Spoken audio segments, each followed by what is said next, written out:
Times of prime news. ਅੱਜ ਅਸੀਂ ਹਿਮਾਚਲ ਦੇ ਵਿੱਚ ਗੰਗਤ ਦੇ ਨਜ਼ਦੀਕ ਗਾਉਂ ਅਹਾੜਾ ਦੇ ਵਿੱਚ ਆਏ ਹਾਂ। ਸਾਡੇ ਨਾਲ ਮੌਜੂਦ ਹਨ ਸਾਡੇ ਜੋਸ਼ਦੀ ਪੰਡਤ ਰੋਮੀ ਜੀ, ਜਿਨ੍ਹਾਂ ਨਾਲ ਅੱਜ ਅਸੀਂ ਗੱਲਬਾਤ ਕਰਾਂਗੇ। ਜਿਹੜਾ ਆਉਣ ਵਾਲਾ ਸਮਾਂ ਹੈ ਇਹ ਸਾਨੂੰ ਸਾਡੇ ਪੰਡਤ ਜੀ ਸਾਨੂੰ ਉਹਨਾਂ ਬਾਰੇ ਜਾਣਕਾਰੀ ਦੇਣਗੇ। सबसे पहले तो मैं टाइम ऑफ प्राइम न्यूज़ का मैं स्वागत करता हूँ। और सबसे पहले तो मैं ये बताना चाहता हूँ आपको कि जो आपने जो क्वेश्चन पूछा आपने कि इस समय के बाद कैसा टाइम आएगा, तो मैं तो पिछले भी बता सकता हूँ आपको।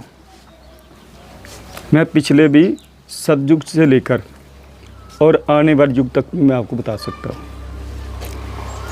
तो जहाँ तक मेरा ज्ञान है, जहाँ तक मैं जानता हूँ, इसके पहले सतयुग हुआ, सतयुग में भी, उसके बाद हुआ त्रेता युग, उसके बाद हुआ द्वापर युग, उसके बाद आया कलयुग। लेकिन आज तक ब्राह्मण के घर में कभी भी कोई अवतार नहीं हुआ। जितने भी जो हमारे 4 युग हो चुके हैं इससे पहले, इसको मिला के आज तक ब्राह्मण के घर में कोई जन्म नहीं हुआ। और जो भी जन्म हुए हैं ब्राह्मण के घर में नहीं हुए, क्षत्रियों के घर में हुए। लेकिन जो आने वाला टाइम है वो जो जन्म होगा, वो अवतार होगा, वो ब्राह्मण के घर में होगा। और क्यों होगा मैं ये भी बता सकता हूँ आपके बारे में। ब्राह्मण के घर में क्यों होगा ये अवतार, जहाँ तक मैं जानता हूँ, ना कि मैं कोई इसके ऊपर जानता हूँ, इसके ऊपर नहीं जानता मैंने कि ये इस किताब में लिखा हुआ, जो उस किताब में लिखा हुआ, लेकिन मेरा अपना विचार है जी। जितना भी सच झूठ बोल जो भी होगा वो ब्राह्मण करेगा। सबसे पहले सबसे जो नीचे गिरे हुए काम है वो ब्राह्मण करेगा, क्योंकि मैं भी ब्राह्मण हूँ। आपने सोचना कि अपनी बुराई खुद कर रहा है, लेकिन मैं सच्चाई को जानता हूँ। जहाँ तक जितना भी नशा करेगा ब्राह्मण करेगा, जितना झूठ बोलेगा ब्राह्मण करेगा। कोई भी जो ना करने वाला काम होगा उसको ब्राह्मण ही करेगा। लेकिन उसके बाद फिर क्या होगा, जन्म भी ब्राह्मण के घर में होगा।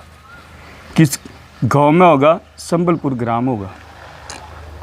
कलिंग नाम का अवतार होगा, संबलपुर ग्राम होगा। और वेद प्रकाश ब्राह्मण के घर में इसका जन्म होगा। आने वाले जो युग होगा, जैसे जे हमने सतयुग हुआ, उसके बाद सतयुग के बाद त्रेता हुआ, त्रेता में बाद द्वापर हुआ, द्वापर के बाद कलयुग हुआ।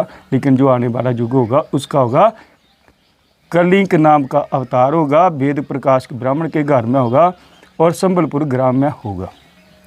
जहाँ तक मैं जानता हूँ, जो ब्राह्मण के घर में, जो मैंने बता दी कि क्यों होगा ब्राह्मण के घर में अवतार क्यों होगा, क्योंकि जो भी नीच कर्म होंगे वो ब्राह्मण करेगा। उसके बाद में फिर ब्राह्मण के घर में जन्म होगा।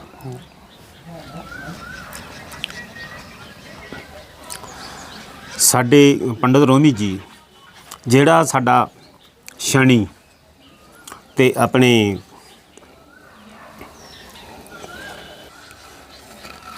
ਰਾਹੂ, ਇਹਦਾ ਜਿਹੜਾ ਆਉਣ ਵਾਲਾ ਸਮਾਂ ਇਹਦਾ ਕੀ ਭਾਵ ਆ? राहु, तो जो आपने क्वेश्चन पूछा कि राहु अगर किसी की कुंडली में आ तो उसका क्या प्रभाव पड़ता है। राहु को गिना जाता है छाया ग्रह गिना जाता है। तो राहु जब भी कुंडली में आता है तो महीना 2 महीने पहले अपने जो उसके आने के लक्षण होते हैं वो बता देता है। 2 महीने पहले ही बता देता है कि राहु आने वाला है और ये क्या करता है। और इस दशा में क्या क्या होता है मैं ये भी बता सकता हूँ आपको। इस दशा में क्या होता है, मानसिक तनाव, मन जो टेंशन होती है दिमाग में वो शुरू हो जाती है। टांग में दर्द होना शुरू हो जाती है। घर में कोई ना कोई परेशानी शुरू हो जाती है। जहाँ तक कि कुत्ता भी काट सकता है, जहाँ तक भी कुत्ता भी काट सकता है। और किसी की जिम्मेदारी लेनी होती है, उसकी भी नहीं लेनी चाहिए। हर तरफ से नुकसान होता है। लेकिन देखना ये पड़ता है कि राहु है किस भाव का। ये नहीं कि राहु ये नहीं है कि राहु बुरा ही होता है। राहु कुछ घरों का अच्छा भी होता है। जैसे मैं एक इंटरव्यू में पहले भी आपको बता चुका हूँ कि राहु 63 एकादशी, 3 और 6 और 11वें घर का राहु हो तो वो राजा के समान भी बनाता है। 63 एकादशी इन घरों का रव हो तो वो राजा के समान भी आदमी को बना देता है। इसके बाद में शरीर में आएगा, वो शरीर उसका ठीक नहीं रहेगा, फिर वो आगे पैरों के नीचे जाएगा, वो सिर से आता है और पैरों से जाता है। वो उपाय क्या होते हैं शनि के? पहली तो बात ये होती है कि किसी के साथ बुरा मत करो। पहले अपने जो डेली के काम करते हैं, जो हमारा समाज होता है, उसके साथ बुरा मत करो, किसी के झूठ मत बोलो, किसी का झूठा मत खाओ जी। किसी के साथ धोखाधड़ी मत करो, बुरे कर्म मत करो। तो ये तो उपाय मुफ्त के होते हैं। अगर ये कर्म करेंगे तो शनि बुरा नहीं होता जी। हम अगर ये करते रहेंगे तो शनि डबल हो जाता है। और उपाय क्या होते हैं शनि की 67 में हम बताते हैं कि हम शनिवार के व्रत रखो, हनुमान चालीसा करो जी। हनुमान चालीसा भी करने से भी शनि की जो 67 है वो कम हो जाती है। वो कम तो नहीं होती, लेकिन उसका जो है अपना प्रभाव नहीं दिखाती। वो जो शनि होता है वो अपना प्रभाव नहीं दिखाता।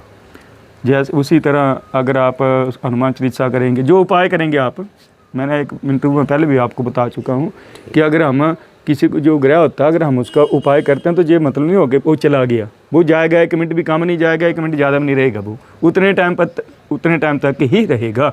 अगर ज़्यादा उपाय करेंगे तो क्या होता है उसमें ये होता है कि जो ज़्यादा उपाय करेंगे तो जो अपना प्रभाव करेगा वो अपना प्रभाव नहीं दिखाएगा, अगर उपाय नहीं करेंगे तो अपना प्रभाव दिखाएगा। इतना फ़र्क होता है उपाय करने के। लोग पूछते हैं ना कि नहीं अगर उसका फ़र्क नहीं पड़ता है, अगर जो जप तप करने से या दान करने से अगर ग्रह जाते नहीं तो उपाय करना क्यों है। लेकिन उनको ये बताना चाहता हूँ, उसके लिए मैं ये संदेश देना चाहता हूँ अपनी ओर से कि अगर उपाय करते रहोगे तो वो अपना प्रभाव दिखाएगा, बुरा प्रभाव नहीं दिखाएगा।